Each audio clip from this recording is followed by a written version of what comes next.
Hey guys, how are you? So I know it's been a bit since we saw each other last because you did not see me last time we did the recording um, because I had stitches. So you can see kind of a scar, not too bad, and then a big scar underneath. So that's the result of the face plant that happened 4 weeks ago, coming up on 4 weeks this week. Yeah, I've missed having this conversation with all of you, and I find that, when I started this channel, it was more to keep all of you updated, and thank you all of you for reaching out. So many of you have reached out to see if I was okay, because I haven't done a post in a while, and the last 2 weeks have been really hard, honestly, which is part of the reason why I haven't done the post sooner. A week ago, well, let me tell you what's been going on. So I had chemo 2 weeks ago.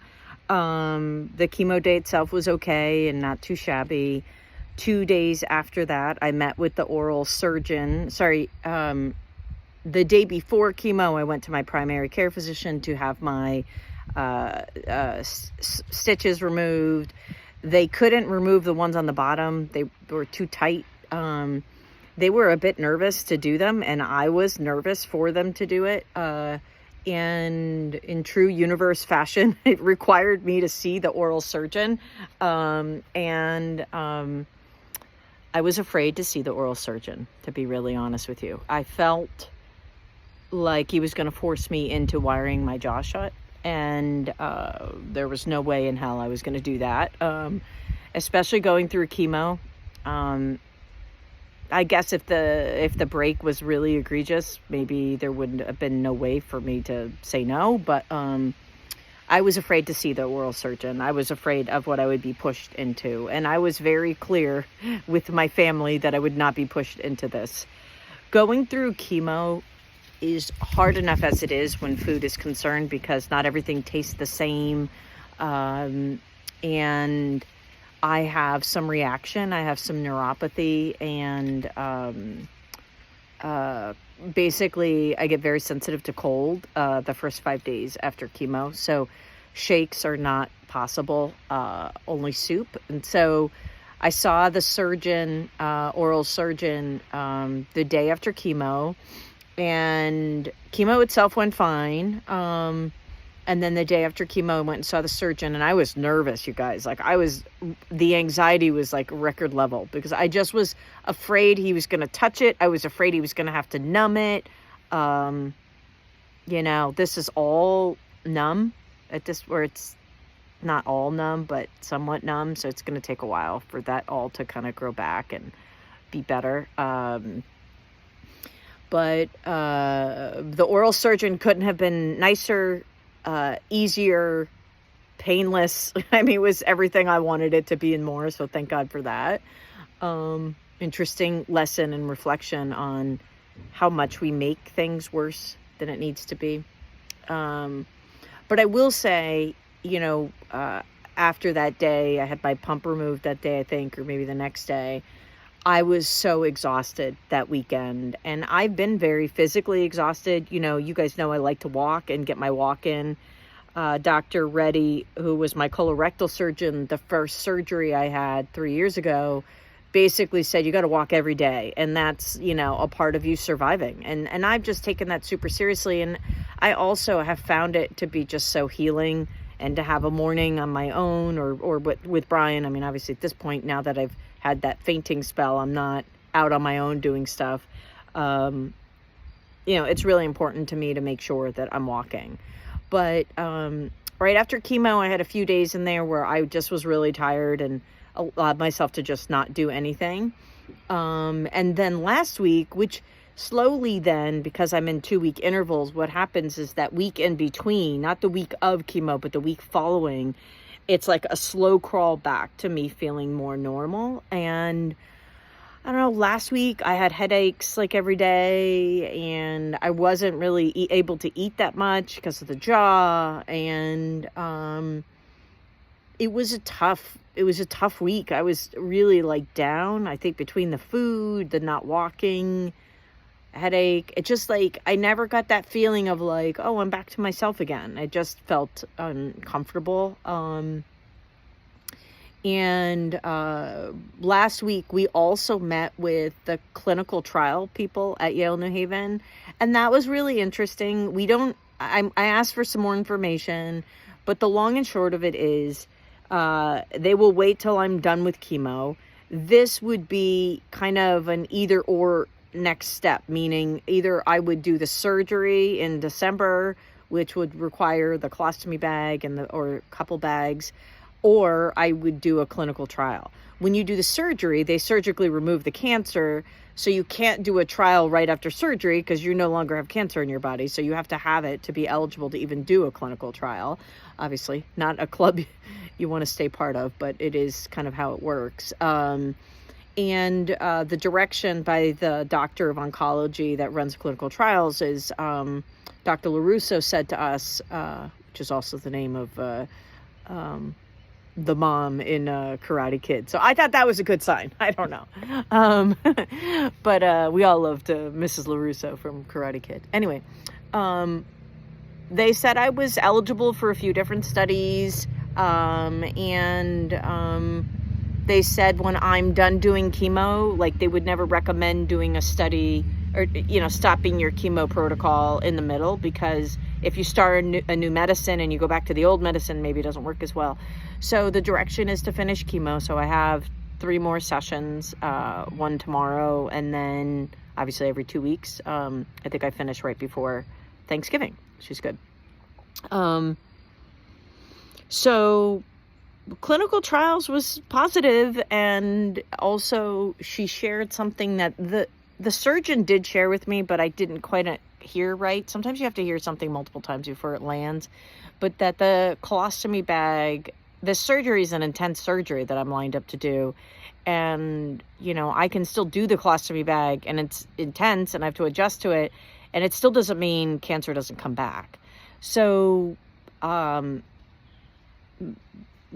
it's nice to know there's a possibility of something else. So I will talk to my oncologist tomorrow, see what she says, and I'll report back to you guys and let you know kind of where I'm going. There's a beautiful fall vignette that Brian set up out here that looks so good. Anyway, what else? So last Sunday, I had a really, really emotional day. And I actually did a video, and it's the first time I've decided to not post one of my videos that I've done. I've always, the last 2 years, recognized that what's important to me is that you guys see the real me, and that I don't hide the shadows part of this stuff, of the tough stuff, but that rather you guys get the full story about how I'm feeling. But it was such a weepy day. I was so sad. I literally felt, you guys, like, get me off this ride. I'm tired of doing all of this. And many of you have said to me so many times, I don't know how you stay so positive and whatever. And the reality is I'm not always so positive. And I have days where I just don't want to do it anymore. And I'm not talking about dying. I'm just talking about, like, I just don't want to go to another medical appointment. I don't want someone to stick me with a needle again. I don't want infusion. I don't want to lose my hair. It just, after a while, you just are like,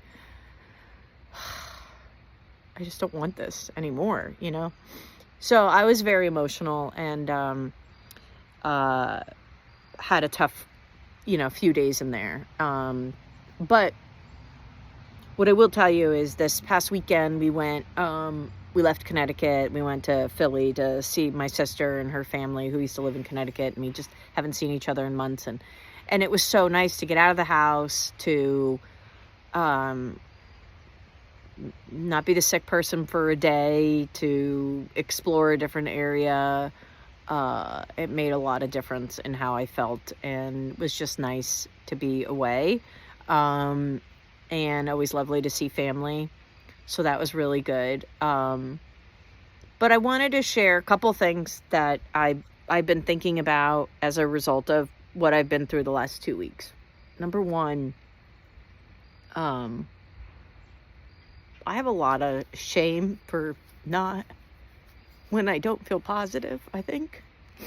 Like, and I'm really working on that because obviously there's not a one of us out there that doesn't have a bad day. And I was talking to my healer today about how I'm feeling about things, and she said, I kind of see you like a gladiator, and which is a lovely thing to say. And she said, even gladiators get hurt and they fall down and they're exhausted and they think, I don't want to get up. And that's kind of where I was a week ago. That's how I was feeling. Like, this is just like, I don't want to do this anymore. And so I just want to talk for a moment about that, and how I think part of where the shame comes from it probably comes from as a little kid, like not feeling like I could say how I felt or something. I don't know. But as an adult, part of it is, and Alan, you shared this amazing awareness with me, but that, it gets heavy sometimes trying to be positive on everybody's behalf. And I so appreciated that awareness from you, Alan. And also, I don't want you guys to think I'm giving up, because in talking to you, I'm talking to myself. This is like us. We're doing this together in a way. I make everything into a team sport because I love a good team sport. But the reality is, all of us have a shadow side to ourselves where we get sad, and, we need to let that emotion out. And, a week ago, even recognizing just my mortality in that moment. Brian was saying to me on our walk just before, how many people have to deal with life and death stuff every fucking day? And it's not fair, but it is my mountain. And I just want you guys to know that I'm going to keep working on it. I'm excited about the clinical trials. I'm excited that there could be another option. That's all. But I'm going to let my oncologist be my guide in this situation. There's no magic cure. The only way is through. And I think the other awareness is, like, middles kind of suck for me. I like the excitement of the beginning of something, and I like closing it up, but the middle is sometimes uncomfortable, right? Because you have to keep going, use that gladiator mentality. It's like, you're not in the ring, you're not in the arena for 5 minutes, you're there for a fucking hour. It's taxing. And so, in hindsight, in reflection, when I look back over the last 2 weeks, what I want you to know is, yes, I continue to be afraid, but I'm also really proud of myself for finding ways that ignite my interest, ignite my passion, and also recognizing that it's okay to be sad and just have those moments. Have a day where you cry. You watch a movie that makes you sad, cry some more. That's all pretty healthy and good to get it out. So what I want you to know is I'm a little nervous about chemo. And people are so good to me. But the fact that 2 weeks I didn't really ever feel like myself scares me. It's like I'm bracing for impact a little bit.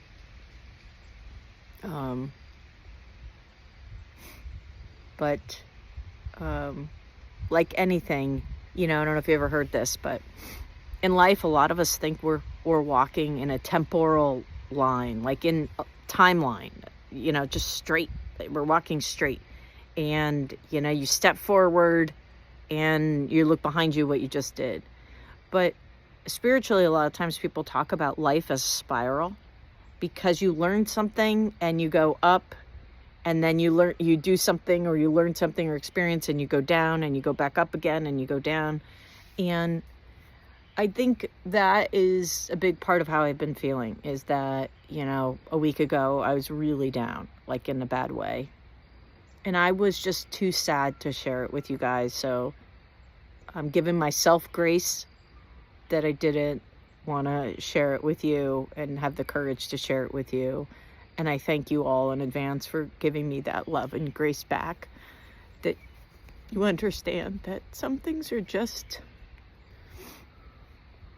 not the right time. That's not even too personal, because I would share anything with you guys, but I just, crying all the way through it just didn't feel right to share it. So my sadness, I don't want to be a burden. I know all of you want to love me and care for me to such a degree, and I'm so grateful for all of you. But I have agency, and I am learning right now, one of the most powerful things that I'm learning right now is I choose what happens to me. I choose it. And I choose it, and I will deal with the ramifications of it. And I will take everybody's feedback. I'm not going to be stubborn about that. But I'm feeling very empowered knowing that I'm in charge of my own health, my own well-being. And that's very freeing in a way that in my whole life I don't think I always tied my mental health or physical to other people, being part of a team, we work out together, whatever, just all that, my life circumstances. But so hopefully those lessons resonate with you guys. And sorry this is a bit longer, but at least it gives you the full breadth of what's been going on over the last 2 weeks. And me being human again. And feel free to give me some feedback on these guys. And it's a bit of a bruiser move. I actually chipped my tooth too. But whatever. I love you guys. Thanks for all your love and support, and always reaching out to check on me. It means a lot. And I'll talk to you guys in a week or so. All right, be well. Bye now.